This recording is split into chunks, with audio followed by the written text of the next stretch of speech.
Life's a play with no rehearsal for your role. Cause the devil is a lie, eh? Telling you the truth, eh? It's all in what you do, eh? The things you gotta do, hey, hey, hey, hey. Hey, barbershop conversation, guys. Feel free, hit the subscribe button, hit the subscribe button. So we got a burner this weekend, man. Don't forget, we will be in the barbershop tomorrow with Tony Harrison commentating. Two niggas having real conversations, man. Y'all gonna thoroughly love it. Guarantee you it will exceed the Showtime broadcasting experience. Uh we gonna have some fun. We gonna have some fun. And you know what the most beautiful thing about it is? Y'all get to interact in real time. I repeat, y'all get to interact with the conversation in real time, whether it's in the comment section or whether it's through a super chat or through a phone call. Man, come on, man. It don't get no better than this. It don't get no better than this. And I can guarantee you a network is gonna steal that. It's gonna steal the idea that in which I created. Actually, honestly, Dante Boxing Nation and I were the first people to ever do that. Live boxing commentary, if I'm not mistaken. Yeah, I can almost guarantee you that. And since then, everyone has gone out and made it bigger, better, and stronger and faster. And shout out to everyone else. But it's exciting, dog. So I've honestly been a trailblazer in this boxing industry. All right, Jermell, Charlo, Jeison, Rosario, the good, the bad, the ugly. I'm gonna say this: the Charlo's parents, they come from a great stock. I saw the weigh-ins, great stock, and I told you guys a while ago, and I say it every now and again about Jermell Charlo. He could have been a free safety in NFL. I played basketball with him, and you know how you when you make physical contact with someone, whether it be on a rebound or he sets a screen on you or whatever the case may be, he was on the opposite team. And I was like, that's Cam Chancellor. That's Cam Chancellor without the football conditioning.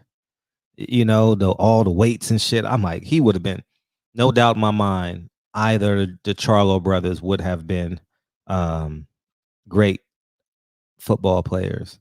I think Jermell probably could have been a great track athlete. They just come from a great stock, man. I looked at them on the way, and I don't know how Jermell gets down to 159. Excuse me, insane, unbelievable. Great job, Ronnie Shields. Great job with whatever y'all doing over there. It's evident that Jermell weighing in at 159, and Jermell comes in phenomenal shape. Like, honestly, who's in better shape than him year round? Who's in better shape than Jermell Charlo year round? Caleb Plant. Shout out to Larry Wade. Sean Porter gets up about 30 pounds. You can see it in his suits and in his face. He gets up, but Terrence Crawford, he looked lean when I saw him for the Wilder fight, but I'm talking about in terms of like, if you gave them niggas 4 weeks, he could lose that weight. Caleb Plant and Jermell Charlo are probably two of the guys that I admire in terms of their off the court, off the ring. I don't know what you call this shit, but outside, in between fights, the discipline. But as I look at this fight, it's very compelling. The good, I don't think Jeison Rosario can knock Jermell Charlo out. The good, I think Jermell Charlo can knock Rosario out.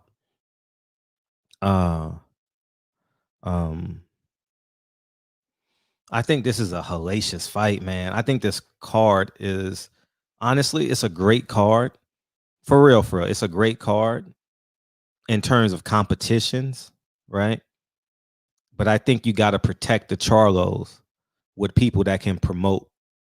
Like, no one on the undercard can promote anything. No one on the undercard can convince me to watch the fight. No one. Not one soul. I don't even know their names. The only person I know who's fighting on the undercard is Neri and Payano. Is Payano fighting, or was a former opponent? I don't know, but those are the only two names that I know, to be honest with you. All I know is the main events, and they can't push the pay-per-view. If they tweet it or post it right now, outside of their family members, I really can't see um, people buying it. So but I have this fight a split decision. Last night I said that I had Rosario. Looking at the weigh-in, I'm like, damn, Charlo's gonna win. You know what I'm saying? Like, I honestly don't know, dog. I don't know, man. I'm gonna have to get some insight from Tony Harrison, man. I don't know, man. I swear before God, I have no idea about this Jermell Charlo, Jeison Rosario fight. Um, and the reason why I say that is I saw a man get outclassed for 2 rounds against J Rock and still stick to his game plan. And when I say outclassed, I mean literally outclassed. It was the second round or the first round where Rosario looked like he shouldn't even been in the ring with him. And he still stuck to his game plan, and he ultimately got the TKO.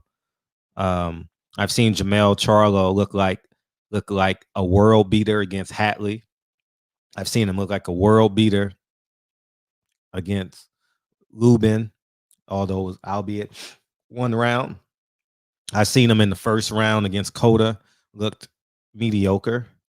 I've seen him look like I've seen Tony Harrison put him in position more so in the second fight, like being outclassed.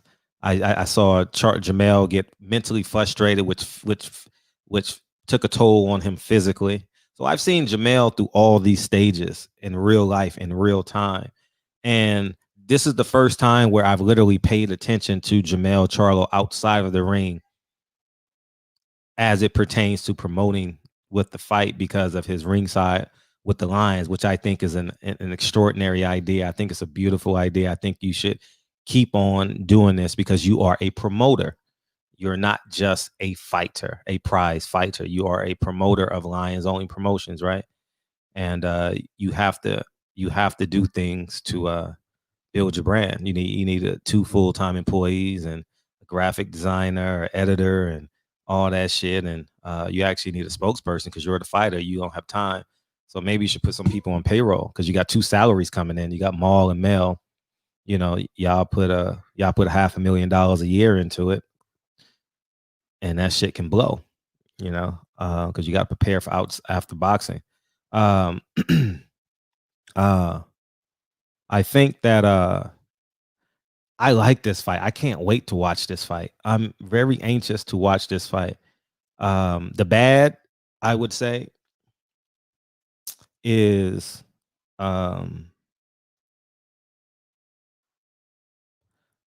I've seen Jermell Charlo get emotionally unraveled against Tony Harrison. Go back and watch that fight. I was there live. I saw it with my own eyes. I saw him against the ropes looking lethargic, not knowing what to do, not knowing which direction to go, unwilling to clinch or didn't have the wherewithal to clinch to reset. So the referee puts him in the middle of the ring so he can. I saw him with his hands down against the ropes and shit like that. And I also seen him look like the best fighter in the world against Charles Hatley. So I'm real interested to see if you put all this together, and people aren't going to have this conversation because people are afraid to get the backlash from Jermell Charlo. Like, I know Jermell Charlo is going to see me one day and like, you didn't pick me. I'm like, well, I have every reason not to pick you because I've never seen you be in charge of the whole ship. Like being emotional. And I know he's emotional, and I love it. I love all that passion because when I was younger, I was pretty similar to him. As I've gotten older, I've been more succinct and direct with my energies. But I'm very interested in this fight. And people are just going to pick Jermell Charlo because they don't want the backlash. But I think this is a 50-50 fight. I think this is a split decision fight. And I don't know where to go with it. I honestly don't know.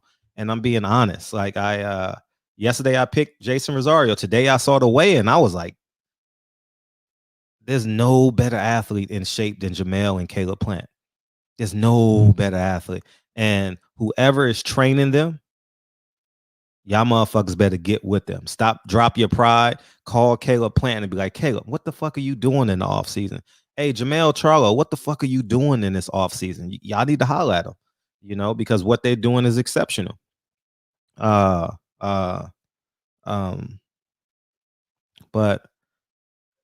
whew, it's a tough fight to call, man. I saw Jeison Rosario get outclassed in the same fight and knock a guy out. I saw Jermell Charlo get outclassed and end up getting a TKO. So I don't know. I don't know, man. I don't know. And the ugly is, the business of boxing may protect Jermell Charlo. I don't know. This is the barbershop, man. No one owns my voice. You saw it with Rolly.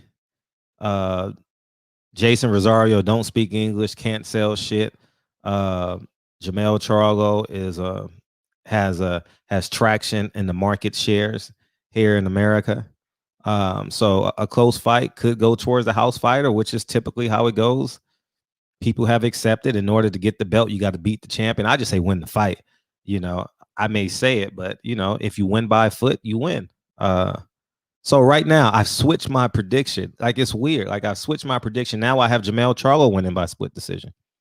Yesterday I had Jeison Rosario. I don't know, man. I'm typically really good at picking these fights, man, but I have no idea. So last night in the show, I had Jeison Rosario. I saw this fucking weigh in, and I'm like, Jermell and Jermell Charlo need to have as many kids as possible. Y'all need to, when you need to ask permission from your wife or wives or girlfriends. Hey, can I just go out and just, because y'all motherfuckers go have Olympic gold medals, NFL champions, NBA champions, what else? Tennis champions, motherfucking brainiacs. I just think that, just y'all see it. Ain't no need for me to say. And then the homosexual's gonna say, pause, Fred. Nigga, you're the man or you ain't. And yeah, man. They're physical freaks like Cam Chancellor, like Javon Curse. Who else that I've seen? Just Usain Bolt, Lawrence Taylor, just physical freaks. Mike Vick, Lamar Jackson, and the list goes on and on. So right now I have Jermell Charlo winning by split decision. Tomorrow it could change, so bear with me. And guess what? We got Tony Harrison coming in, and we're going to have fun, man. We're going to have some fun with this shit. Oh, I can't wait. So don't forget, Tony Harrison will be in the barbershop tomorrow commentating on the fight. And anticipate that right after the co-main event will go live, okay? Right after the co-main event will go live, and then the second fight will do the same thing. So I appreciate y'all. And that's what we got going. So anyways, man, barbershop conversations, man. Good luck to the Charlos. I'm rooting for y'all. Bring home those belts. Bring those belts back to Houston. And we get up Sunday morning. We get to watch Toby perform. I bought a ticket to his concert. I bought the Charlos pay-per-view. So what is it, like this or is it like this? How y'all do the H-Town? I don't know, like this. I don't know, hook them. I don't know how y'all do it. I just put it in all directions, and I'll get it right eventually. Oh, like this. Oh, like this, right? H-Town in my cup. Houston, Atlanta, Vegas, man. That's what we all. Shout out to Drizzy Drake, man. October Zone. Barbershop conversations, man.